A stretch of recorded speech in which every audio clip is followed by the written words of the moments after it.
Допинг или не допинг? Вот в чем вопрос. Когда в скандальном деле Валиевой будет поставлена точка? Поклонники Камилы Валиевой рассчитывают, что в допинг-деле фигуристки наконец-то будет поставлена точка.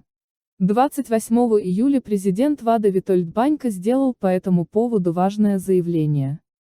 Банька сообщил, что РусАДА проведет слушание по делу о положительном допинг-тесте Камилы Валиевой в скором времени. Президент ВАДА отметил, что РусАДА недавно обратилась к ВАДА с запросом на документы по делу, что вселяет надежду на близость слушаний.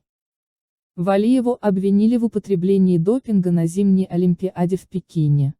Оказалось, что тест россиянки, который был сдан 25 декабря, оказался положительным. Фигуристка якобы употребляла запрещенное вещество – триметазидин. РусАДА дали полгода на расследование дела, однако разбирательства могут продлить. Кроме того, ВАДА оставляет за собой право передать дело в СЕС. Напомним, на Олимпийских играх 2022 в Пекине Валиева помогла сборной России по фигурному катанию выиграть золото в командных соревнованиях. Но из-за допинг-скандала награждение спортсменов так и не было проведено. Валиева начала заниматься фигурным катанием в Казани в 3 года. Ее первым тренером была Ксения Иванова. Семья Валиевых перебралась в Москву в 2012 году, и Камила продолжила заниматься фигурным катанием в СОР «Москвич». С 2012 по 2018 год фигуристка поменяла 3 тренеров. До 2014 года училась у Марины Кудрявцевой, в сезоне 2014-2015 у Игоря Лютикова, а с 2015-2018 годах у Натальи Дубинской и Станислава Ковалева.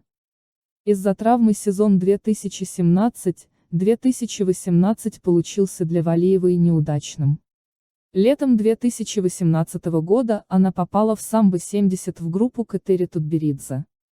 Валиева – первая одиночница в истории фигурного катания, которая набрала больше 90 баллов в короткой программе, больше 185 баллов в произвольной программе и больше 272 за общую сумму баллов на соревнованиях под эгидой Международного союза конькобежцев. На юниорских соревнованиях она превзошла рекорды баллов в произвольной программе по общей сумме – 1 раз. На соревнованиях среди взрослых она превзошла рекорды баллов в короткой программе – 2 раза, в произвольной программе и по общей сумме – 3 раза. Обладательница текущих мировых рекордов в короткой и произвольной программах и по общей сумме баллов. Вторая фигуристка в истории. После Александры Трусовой, исполнившая четверной тулуп на соревнованиях под эгидой Международного союза конькобежцев.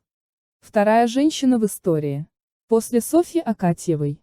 И первая среди взрослых, приземлившая в одной программе тройной аксель и 3 четверных прыжка. По состоянию на 17 февраля 2022 года занимает 6-е место в рейтинге Международного союза конькобежцев. Вот что иностранцы пишут в социальных сетях по поводу Валиевой, обвиненной в употреблении допинга. Целесообразнее всего было бы вести биологические паспорта, поскольку большая часть употребления допинга в фигурном катании приходится на период тренировок. Она, безусловно, лучшая из всех, кого мы когда-либо видели в фигурном катании. Что же касается ее единственной положительной пробы, которая так удачно появилась как раз перед самым важным турниром в ее карьере, мне действительно интересно, чем все это закончится, особенно учитывая тот факт, что допинг в фигурном катании, как и в гимнастике, на самом деле неэффективен. Меня очень злит, что Лозанна так медленно проверяла тест Валиевой. Если бы они своевременно провели исследование, Лиза Туктамышева наконец-то получила бы свой олимпийский шанс. Почему все лаборатории и агентства по борьбе с допингом не могут использовать современные методы анализа, соответствующие 21 веку? Например, исследовать образцы волос. Очень все долго тянется. Или это специально для чего-то делается? Мне жаль Валиеву.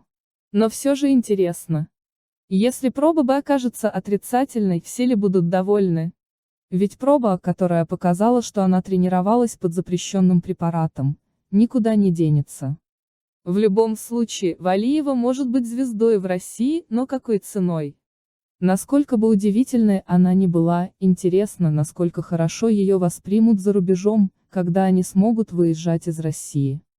Простит ли общественность то безумие и плохой имидж, который ее команда создала спорту?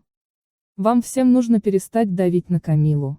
Она не виновата в том, что взрослые подсадили ее на запрещенные препараты. Она все еще удивительно талантлива, однако сборную России следует лишить золотых медалей.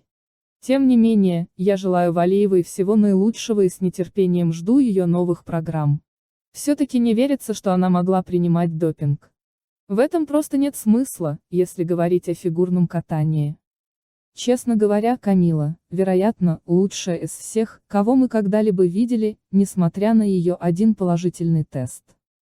Она была в прекрасной форме. Зачем ей нужен какой-то допинг? Она заслуженно была главным фаворитом. Очень талантливая спортсменка.